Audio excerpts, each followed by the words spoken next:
Dylan Regan suffers from tinnitus. For the young musician, it's a ringing in the ears. He's had it since high school, but recently his symptoms have gotten worse. It wasn't until I went to a symphony that I realized something was wrong, because I was enjoying it at the beginning and my ears started to really hurt. And then after that night, I noticed the ringing. I could basically hear it all the time, regardless of the environment. But just what is it?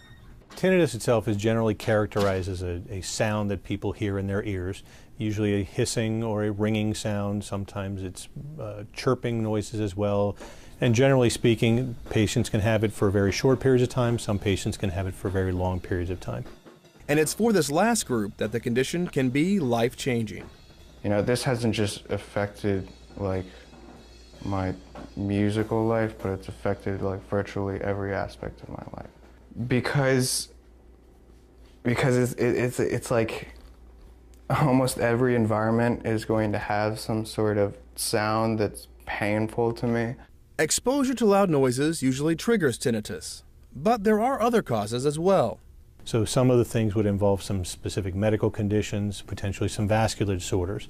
Certain medications can also cause tinnitus. Things like certain antibiotics, certain aminoglycosides in particular, that treat bacterial infections, also damage the ear, even something as simple as aspirin.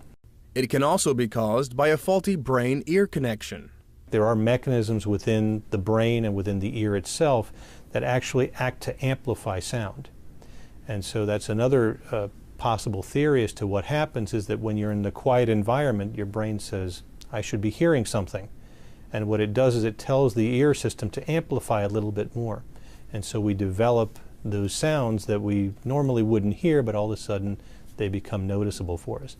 That also creates a secondary problem that is often seen with tinnitus that we call hyperacusis, which is the abnormal perception of loudness, where things that normally for most of us would not be bothersome are actually very bothersome and almost painful in terms of how loud they are to the individual. This secondary problem, hyperacusis, explains Dylan's pain. And there's no easy remedy for tinnitus. We don't fix the problem. What we try to do is we try to habituate the individual so that they better understand the nature of the tinnitus, what the potential causes may be, and then try to go ahead and habituate out or retrain them in terms of how to perceive the sound and how to adapt and adjust to the presence of those noises. Dylan is trying that therapy with a glass-half-full approach. Nothing's certain. This could just be this problem for the rest of my life. But, worrying about that is only going to make it worse.